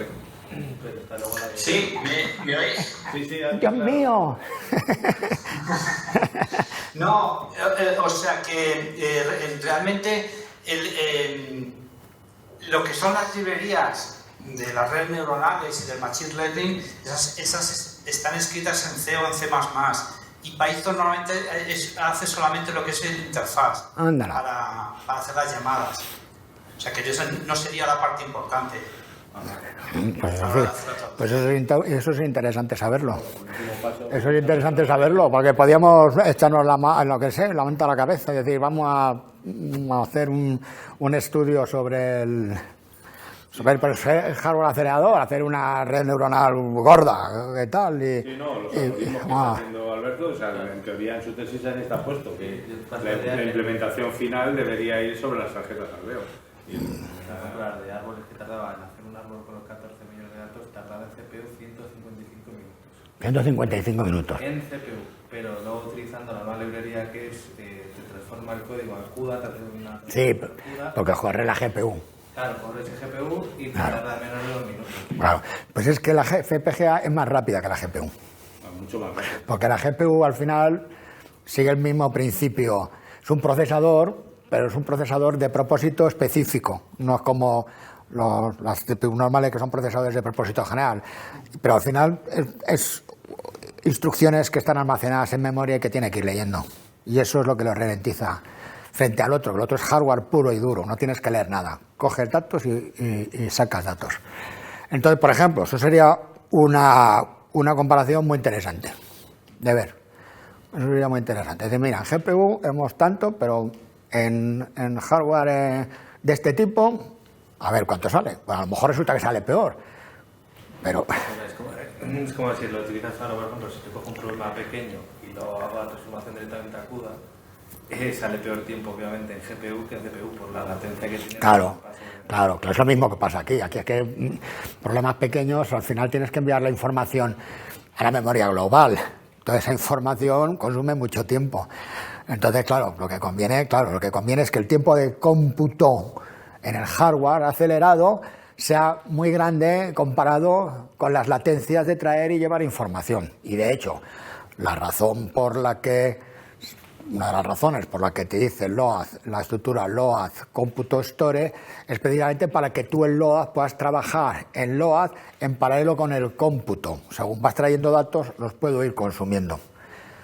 Y eso es lo que llaman el stream, el otro de los paradigmas, ¿no? Que la fluidez, que llegue datos continuamente. No, me llega, me paro. Me llega, me paro. ¿Por qué? Porque eso es lo que hace que pierda el throughput. Entonces, tú lo que tienes que conseguir es que el flujo de datos, y además el último tema lo vamos a ver, cómo se accede a memoria, que eso se explica en arquitectura, o por lo menos yo creo que se explicaba lo de los accesos a memoria a una dirección llamadas secuenciales. Si tú quieres leer un array, no tienes que hacer lecturas individuales, das una dirección y lees lo que te cuesta más es establecer, digamos, el contacto con la memoria, mandarle la dirección, iniciar la lectura, pero una vez que ya está todo hecho, es leer. Claro, sí, cuanto más grande sea la estructura de datos, más pequeño comparativamente es el tiempo de inicialización de la lectura. Pero yo entiendo que luego estas placas tendrán limitación también de memoria. Sí, claro, tienen su... Claro, sí, claro. Y esto es otra de las cosas que tenemos que estudiar. Claro. Hay muchos problemas de estos de machine learning que no entrenan con particiones, sino que tienes que darle todo el conjunto de datos, se te llena la memoria. Claro. Sí, pero la 280 esta tiene 64... Sí, tiene la DDR, tiene bastante DDR, sí, bastante DDR. Yo no sé si tiene DDR y esta también tiene HBM, las dos. 7.000 pavos de tarjeta. Pero eso es un tema que nosotros precisamente lo estuvimos viendo en su día, y precisamente esta mañana lo hablaba con Óscar. Vamos primero a hacer las pruebas suponiendo que todos los datos caben en la memoria global. La memoria global es la memoria que está en el alveo. Vamos a esperar a verlo ahí. Y cuando ya queremos hacer optimizaciones, bla, bla, bla, y luego, cuando ya tengamos ese tiempo bruto que ya sabemos, luego le vamos a añadir crecer para tener que intercambiar ya, o sea, que los datos te tengan que estar moviendo. Te envío al host, me tienes que traer del host, te envío...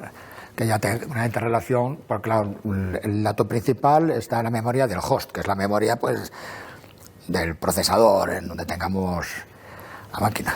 Pero claro, ese problema sí que existe también. Vale, entonces, o sea, tú puedes implementar un programa en C en el que llames a las funciones de Machine Learning directamente, o sea, puedes implementar un random forest que le metas datos sin necesidad de hacerlo, claro. O sea, el Python al final es una interfaz que por eso lo utiliza la gente, porque porque es rápido de aprender y no tienes que programar. Eso es. Pero entonces es súper Sí, eso es. Ahora ya me explico yo por qué es tan ineficiente, claro. Claro. Está interpretado y al final tienes que ir hasta abajo. Entonces, claro, pues es ineficiente para hacer los algoritmos, la implementación de los algoritmos. Es eficiente eso como interfaz, no tan sencillo como una interfaz gráfico, pero es un punto intermedio. sí, pero claro, casi. O sea, realmente para un programador es igual de fácil que una interfaz gráfico. Eso es. 4 cosas. Es decir, para un programador, un tío que sepa programar en Python, resulta mucho más sencillo. Eso es, sí. Hay que proponer, el año que viene, hay que proponer un par de TFGs que hagan una implementación en C de un random forest y de cualquier otro. Pero por ejemplo los programas que estás... Pero él utiliza random forest, por ejemplo. Pero si lo tienes en C, si se puede pasar a C o... No, él lo tiene todo en Python. Todo lo tiene en Python, pero si hay un traductor, si hay un algo, de alguna manera, claro. Lo digo para hacer la comparativa. Claro. Aunque dice, vamos a ver, aquí teóricamente se puede utilizar el Python. Cuidado. Sí, lo que pasa... Dicen ellos que es ineficiente. Ya, o sea, pero eso te iba a decir, que se puede utilizar, pero que precisamente se puso Jorge con el Python, y yo, C... Más que el Python que estoy mirando para ver si encuentro un traductor de Python a C, digo, ¿qué C? ¿Qué C? Si todos los manuales están escritos para C, C++, si todos los manuales están escritos para C++, es que lo que hay que utilizar es C++. Pues si no habría un manual de Python, ¿no? No habría un manual de Python. Utilice usted el Python. Yo le llamo, no me gusta llamarle Python, yo me gusta llamarle Python. Yo primero en un curso una jornada de un día que te explicaban el funcionamiento del BITIS y tal y cual, que todavía no estaba el BITIS ni comercializado. Y mostraban, te daban, claro, como último, ¿no? El Python, y una cosa que se llama Haiku o algo así. Pero no lo han. Y entonces te dicen directamente que simplemente para aquellos que quieran jugar. O sea, no, que si tú quieres hacer algo, lo tienes que hacer. Esto lo utilizan también, pero es escala. Lo utilizan sobre todo mucho por el tema de Big Data y demás. Pero no lo veo. No, es para hacer optimización por GPU. Se utiliza escala. Sí, bueno, pero no es. Que es parecido a Python, pero no es tan bien interpretado. Bueno, esto son unas directivas, igual que utilizas en C, por directivas para Python. Esto todavía están puliéndolo, ¿eh? O sea, estos sacan 2 versiones nuevas al año de los manuales. Ahora justo en diciembre han sacado las versiones nuevas de los 2 documentos que utilizamos nosotros, que uno es el 1393 y otro es el 1399. Y además, no solamente eso, sino que además han cambiado la estructura, han cambiado todo. Claro, me da miedo, porque claro, ahora te lo tienes que poner, por lo menos a leer, pero es que cada manual son 700, 800 páginas. Y luego yo tengo un hándicap, que también es cierto, y es que yo el C, la última vez que escribí en C, fue en el año 94 que leí mi tesis doctoral. No he vuelto a escribir en C nunca más. ¿Dónde tendré yo el C? Eso en bucle for sé lo que es, más o menos. Pero ¿y cuando empieza? Por ejemplo, matices importantes, que yo no los cojo, porque yo no escribo en C. En mi época el descriptor, ¿cómo se llama? Static, no... Pero yo no lo he utilizado, no sé. Claro, que resulta que si tú quieres que de alguna forma se comporte tu hardware o tu array de una forma determinada, que no sé cuál es, dice, pues utiliza el static. Y entonces te dice, el static se tiene que utilizar siempre en el código C cuando quieres que un array sea implementado en una memoria. Y entonces tienes que ponerle static. Eso me lo sé, pero no me preguntes por qué, porque yo no sé lo que hace. Y te dice, el comportamiento de una variable static en C es idéntico al comportamiento de una variable RAM. Digo, que de una memoria RAM. Digo, vale, cojonudo. Y entonces me pone un ejemplo. Y yo miro el ejemplo y digo, yo no sé lo que me quiere decir este señor. ¿Sí? O sea, que claro, el problema es que no tengo yo conocimiento de C y hay muchas cosas que no les cojo el matiz. Las repito como papagayo, pero nada más. Bueno, pues nada. Muchas gracias. Nada.